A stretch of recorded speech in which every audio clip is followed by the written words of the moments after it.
I can be what the Bible says I can be. Saya dapat menjadi apa yang Alkitab katakan saya dapat jadi. I can do what the Bible says I can do. Saya dapat lakukan apa yang Alkitab katakan saya dapat lakukan. And I can have what the Bible says I can have. Saya dapat miliki apa yang Alkitab katakan saya dapat miliki. I believe it. Saya percaya, I declare it. saya menyatakan, And I receive it dan saya menerimanya. in Jesus' name. Dalam nama Yesus. And everyone that believes Siapa orang say. yang percaya? Now would you look at your neighbor beside you, Lihat pada tell them tetanggamu, katakan pada you mereka. are destined to be Kau blessed ditakdirkan untuk diberkati, when you obey the word. waktu kau mentaati firman Tuhan. Amen. Go back to your stronghold. Dari sebab itu baliklah ke benteng kekuatanmu. You prisoner of hope. Who are you hoping in? In the system of the world or the system of God? Di sini hai orang tahanan yang penuh harapan. Harapanmu kepada siapa? Harapanmu kepada sistemnya Tuhan, kerajaan Tuhan, atau harapanmu kepada sistem dunia? Even in the system of the world, you don't perform well. Many of us. Umpamanya saudara harapanmu dalam sistem dunia, begitu banyak daripada saudara, dari kita semua yang tidak melakukan juga dengan baik. Responsibility are not good also. Kalau dilihat lagi tanggung jawab saudara pun tidak baik. Why?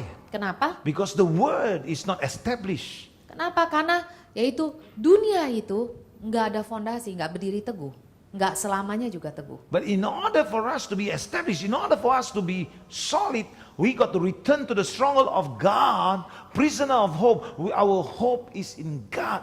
We are the prisoners of hope. Kita hanya satu-satunya jalan yaitu balik kepada firman Tuhan. Karena kita tahu hanya firman Tuhan yang kekal dan firman Tuhan yang teguh. Dari sebab itu penting untuk kita balik ke situ. Dikatakan kita adalah yaitu tawanan pengharapan. Kita di dalam tawanan pengharapan Tuhan kita, dalam Tuhan kita. You know why your trouble come? Saudara tahu kenapa masalah itu You datang? fail to honor God. Jika kita gagal untuk menghormati Tuhan Allah kita. You fail to do the things that you promised to do. Nah, gagal untuk melakukan sebetulnya janji kita sendiri, apa yang kita janji untuk melakukannya. That's why he said return. The Bible is so good, beautiful. Return. Dan itu Make the right commitment with God. Walk your life, not with the principles of the world influencing your Christian walk. yaitu dengan jelas sekali firman Tuhan itu kembalilah ke kota bentengmu, kembalilah kepada Tuhan Allahmu. Kembalilah yaitu kepada Tuhan, bukan dengan prinsip-prinsip yaitu sistem dunia, bukan. Tapi kembali kepada jalanan Kristenmu yang benar. Yes, it seems like we are in a prison, but we are prisoners of hope. Dikatakan yaitu memang saudara merasanya itu nggak bebas. Dari sebab itu di sini dikatakan seorang tahanan, tapi jangan lupa seorang tahanan yang penuh dengan pengharapan di dalam Tuhannya. Dua sisi. Satu sisi kamu bisa berkata pandangannya, diatur menulu di gereja. Boleh ini, nggak boleh ini, harus gini, harus gini. Di gereja lain nggak kayak gitu, bebas kok, kita bisa buat apa aja. Itu gereja bebas. Ini gereja dengan aturan. Kalau kamu yang ngomong, bukan saya yang ngomong. Dua hal. Wah, kita kayaknya nggak ada bebasan kayak gitu. Kayaknya kayaknya dijepit kayak gitu, nggak bisa kelari kemana-mana gitu. Wah, gimana ya? Yang lain kan mana-mana boleh, nggak boleh, itu salah. Saya belajar ada satu kota di Indonesia. Kalau suami pergi kerja, kalau istri di dalam situ sendirian, dan laki satu lain yang lihat, perempuan itu pergi, nggak ada orang lagi situ, itu laki ini bisa masuk tidur sama perempuan itu loh, perkosa dia, gila ya? Ada kayak gitu gak? Kamu bingung kan? Tapi kejadiannya kayak gitu, karena nggak ada aturan.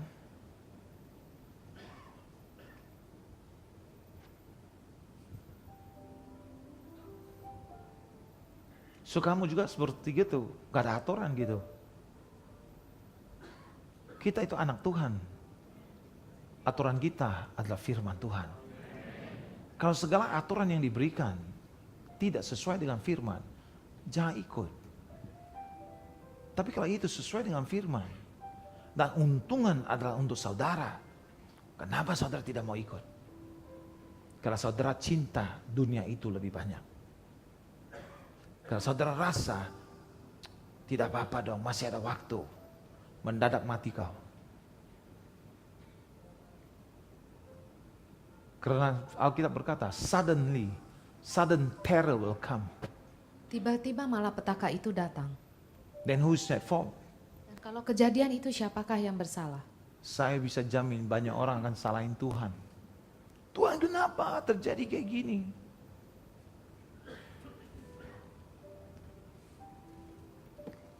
Banyak orang kayak gitu loh. Di satu dunia, gereja-gereja, banyak jemaat kayak gitu. Tuhan, kenapa terjadi sama saya kayak gini? Kan saya berbuat benar. Tapi dia lupa, nggak benernya banyak. Saya udah bertobat. Bertobat apa? Sikap berubah nggak? Cara berubah nggak? Nurut nggak? Itu semua nggak diliatin. Yang hanya liatin apa yang gue buat. Apa yang gue korban. Yang diliatin aja itu. Tapi Tuhan hari ini berkata, return to your stronghold. Itu kembalilah kepada bentengmu. I'm a prisoner of hope.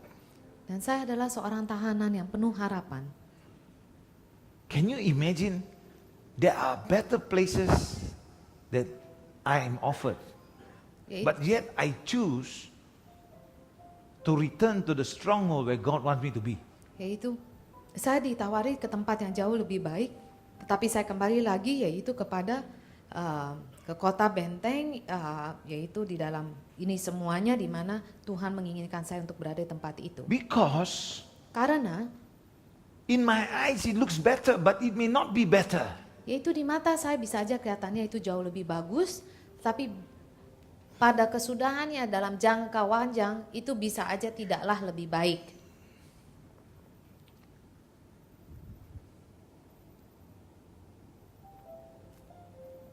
The devil may throw at you all the fiery darts. Yaitu iblis bisa menyerang saudara dengan yaitu panah-panah api, All kinds of weird thoughts. yaitu segala macam pikiran yang aneh-aneh. But I use submitting to God Pertanyaannya pada saat itu, apakah saudara tunduk pada Tuhan and not allow these things to interfere with your walk with God. dan tidak mengizinkan yaitu semuanya ini mempengaruhi saudara atau membawa saudara keluar daripada jalanan Tuhan. That God says, wow, I'm going to come in and defend you. Sehingga Tuhan sendiri yang datang dan Tuhan sendiri jadi pelindungmu. When the devil throw lemons at you, God says, I will make the lemonade for you. Kalau orang timpukin saudara sama umpamanya lemon, yaitu asam seperti jeruk nipis, orang timpukin saudara jeruk nipis, itu jangan saudara marah, tetapi biarkan Tuhan yaitu membuat jeruk-jeruk itu menjadi jus jeruk nipis buat saudara. Yang bisa saudara nikmati atau saudara bisa jual, menghasilkan. In another words, I'm telling you what I preached to you many times or many years ago. Jadi apa yang saya katakan pada saudara yaitu saya udah khotbah mengenai ini yaitu tahunan bahkan tahunan yang lalu 10% is what happened to you. yaitu sekali lagi 10% itu sebetulnya yang terjadi kepada saudara. And with that 10%, you already getting, wow, my God, you already going to explode. Yaitu maksudnya 10% yang kejadian jeleknya mas saudara ditimpukin jeruk nipis kan sakit kan. Tapi dalam 10% itu saudara udah meledak-meledak kayak petasan udahan. 90% is how you respond or you react to that 10%. Yaitu 90% yaitu tergantung daripada saudara bereaksi yaitu marah-marah dengan jeruk nipisnya atau 90% saudara terima aja biar Tuhan membuat itu jadi jus jeruk nipis buat In saudara. other words, what am I saying to you? You know, whatever happened to you, Jadi dengan kata lain yaitu saya katakan pada saudara apapun yang terjadi dalam kehidupanmu it's not for you to find an answer or reason. bukanlah bagian saudara untuk cari jawabannya atau sebab-sebabnya. It's for you to find God Tetapi justru kejadian itu membuat saudara lebih lagi mencari Tuhanmu. and then you know how to respond, not react. Sehingga saudara tahu bagaimana yaitu menanggapinya dengan cara Tuhan. Bukan bereaksi seperti petasan meledak kemana-mana. You know, when you respond means you are receiving because God is saying there is garbage inside of you and you are not listening. Gitu. Dan waktu saudara respon, menanggapi, artinya saudara menerima. Ya, karena Tuhan itu mengatakan, kejadian itu Tuhan menyatakan begitu banyak sampah di dalam kamu tuh nggak lihat sampahnya dan kamu nggak bisa terima sampahnya. You understand what I'm saying? That's why you're exploding. Dari sebab itu saudara meledak-meledak. But if you are walking with God, Tetapi di dalam satu sisi jika saudara berjalan dengan Tuhan, and then the 10% they come against you, dan 10% itu kejadian yang buruk itu terjadi pada saudara, and then you seek God, dan bagian saudara untuk mencari Tuhan lebih lagi dalam keadaan itu, He will show you how to respond. sekali lagi yaitu Tuhan sendiri akan ngajari saudara bagaimana menerima keadaan tersebut. Whether in the business, Apakah itu dalam usaha saudara atau kerjaan saudara? whether in the school, Apakah itu dalam sekolahmu? whether in the household, Apakah itu di dalam rumah tanggamu? whether in the church, Atau bisa saja terjadi dalam pelayananmu di dalam gereja. He will show you. Sekali lagi, Tuhan sendiri akan kasih tahu saudara. Why? Kenapa? Because you have returned to the stronghold. You are the prisoner of hope in God. Yaitu karena saudara telah kembali ke kota bentengmu. Kota bentengmu adalah Tuhan. Dikatakanlah, hai orang tahanan yang penuh harapan, sekali lagi di dalam Tuhan Allahmu sendiri. Can you follow what I'm talking Bisa about? saudara ikuti. So it's so important. You know, whose marriage have not gone into trouble? Kalau saya tanya di sini, siapakah yang pernikahan di dalam sini yang nggak pernah ada masalah sama sekali? Nobody. Nggak ada satu orang pun. Everybody got to go through. Setiap orang yaitu ada masalahnya sendiri-sendiri yang mereka harus lampaui, lewati. And you can overcome after that Dan setelah itu kalau saudara perhatikan, saudara bisa lewati masalah-masalah tersebut. if the Lord takes control. Jika saja saudara mengizinkan Tuhan mengambil alih masalah itu. If not, Kalau tidak, it's called the undercurrent. yaitu dikatakan yang arus bawah. Laki-laki kadangkala main diam aja. Itu laki-laki bodoh itu. Maksudnya dia baik, tapi bodoh. Capek ngomong. Sisi satu lagi laki-laki galak, kasar, keras. Satu lagi laki-laki main tangan. 3 tipe aja. Atau satu lagi cara Tuhan. Kamu tentukan dirimu yang mana kamu mau jadi. Perempuan, kalau sifatmu itu dominan, pakai untuk kemuliaan Tuhan. Pakai itu untuk komplimen supaya jadi rumah tangga yang manis. Kesian loh kamu, saya bilang. Pandangan anakmu itu adalah rumah tangga yang kacau.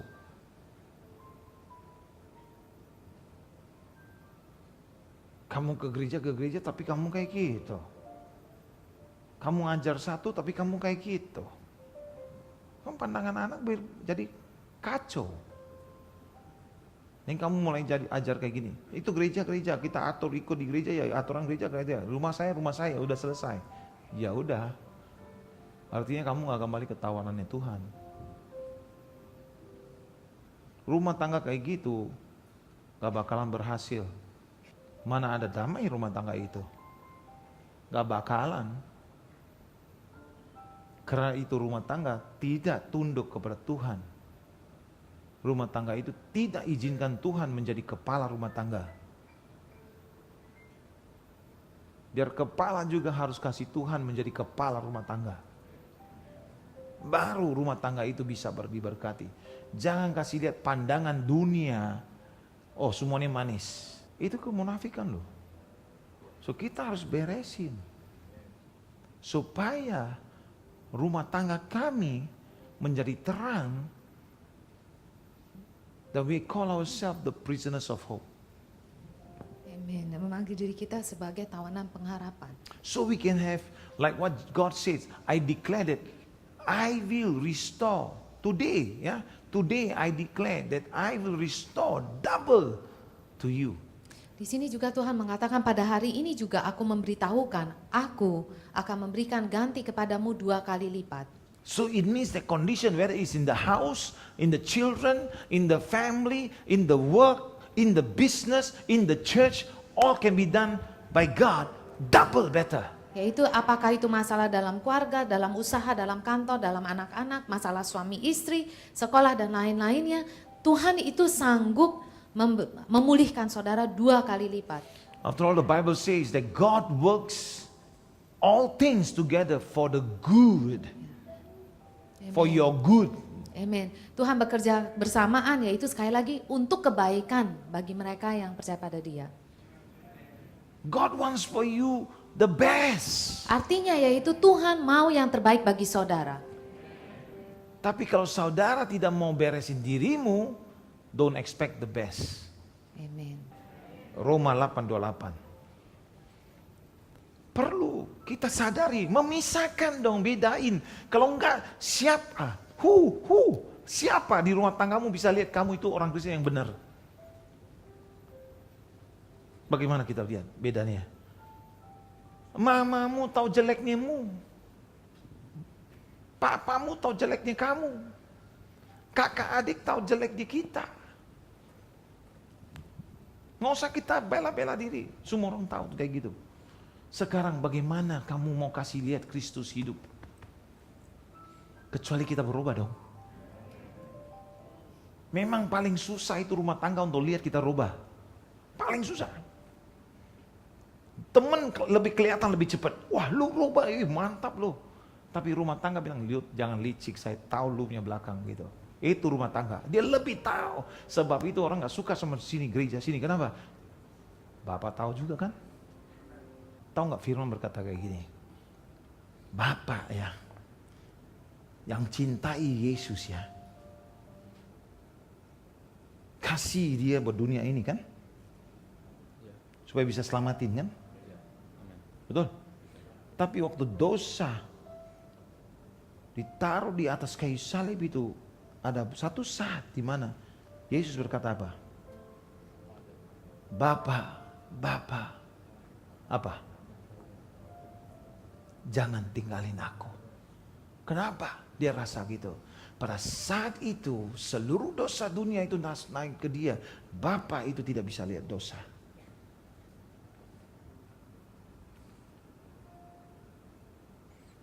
Dia yang tidak berdosa ambil dosa kita. Dan setelah itu dia turun 3 hari ketiga dia naik. Dan sebelum itu perempuan mau jamah dia, jangan jamaku. Kenapa dia berkata itu? Karena dia belum tebus semuanya. Darah dia harus dipecik di mezbahnya Bapa di atas, Maha Kudus. Untuk tebusin sekaligus semuanya. Bukan dengan kambing atau kerbau atau lembu. Untuk dikorbanin untuk tebus dosa lagi. Tapi satu kali anak darah domba Yesus itu. So saudara dan saya harus sadar hal ini. Kenapa saya bicara ini? Karena saudara jangan keliru dalam jalananmu sama Yesus. Yesus Maha Kasih betul. Tapi ada aturan. Inilah patokanmu. Bukan dokter, ini. Kitab sucinya. Harus patokanmu. Dan memang ini tulis kayak gitu. Marilah kita bangun rumah tangga kami seperti gitu. Penuh dengan pengharapan yang benar. Supaya anak cucumu bisa nikmati kebaikan Tuhan. So you see God wants you to be blessed. According to His purpose. Iya. Di dalam tujuan Tuhan, Tuhan mau saudara diberkati. Itu. Can you understand? God gives you double for your trouble. Bisa saudara mengerti yaitu Tuhan memulihkan saudara 2 kali lipat dalam apapun masalahmu. You lost a miracle, you lost something, you engkau got sick, kehilangan mujizat, engkau sakit, lost a child, maybe atau saudara kehilangan you lost anakmu, your business. atau usahamu. And then God say, you are faithful, I give you double. Tapi Tuhan mengatakan tetaplah saudara setia. Ingat lagi, lari kepada kota bentengmu dan Dia sendiri akan memulihkan saudara 2 kali lipat. Can you imagine? God wants to give you double. Bisa saudara bayangkan Tuhan mau kasih saudara 2 kali lipat pemulihannya. Why don't you be faithful to God? Pertanyaan saya, kenapa saudara tidak mau setia kepada Tuhanmu? Why must wait for trouble then we want double? Kenapa kita harus ada masalah dulu baru kita minta kepada Tuhan untuk dipulihkan 2 kali lipat? For what? Untuk apa? If you walk right, if you walking good, don't you think that God can give you 1,000 times better? Dan jika saudara berjalan benar, saudara setia, tidakkah saudara pikir Tuhan bisa bahkan kasih saudara 1000 kali lipat jauh lebih baik daripada itu semuanya? It give you not only quality, but it give you quantity also. Bukan hanya kualitas yang terbaik dia berikan, tapi kuantitasnya pun dia berikan banyak sekali. Job 42:10. Ayub 42 ayat 10, He restores double for your trouble. dia memulihkan saudara 2 kali lipat daripada masalah yang saudara alami. And you read the scripture here, Pastor Debbie, with the people, please. Ayat 10, kita baca satu suara. Lalu Tuhan memulihkan keadaan Ayub setelah ia meminta doa untuk sahabat-sahabatnya. Dan Tuhan memberikan kepada Ayub 2 kali lipat dari segala kepunyaannya dahulu. Amin. Wow. Curse God and die. No. Kutuki Tuhan dan matilah.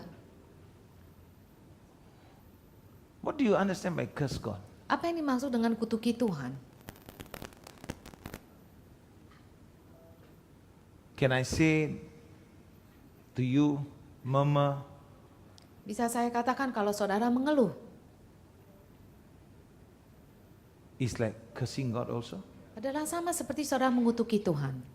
The Lord gave Job twice as much as he had before. Dan itu apa yang Tuhan lakukan, dia memberikan 2 kali lipat kepada Ayub daripada segala punyaannya dahulu.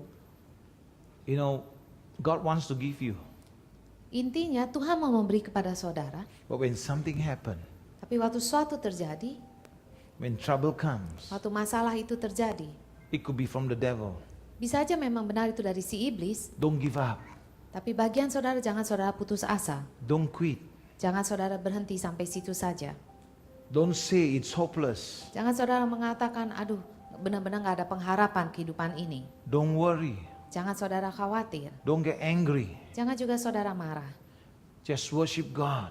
Tetaplah menyembah, memuji Tuhan Allahmu. Like Amin. David worship God. Sama seperti Daud tetap memuji Tuhan ya. You never know that trouble is an opportunity for God to bless you. Karena saudara tidak tahu yaitu masalah itu justru kesempatan daripada Tuhan untuk dapat memberkati saudara lebih lagi. More than what you had before. Lebih daripada apa yang saudara pernah miliki sebelumnya.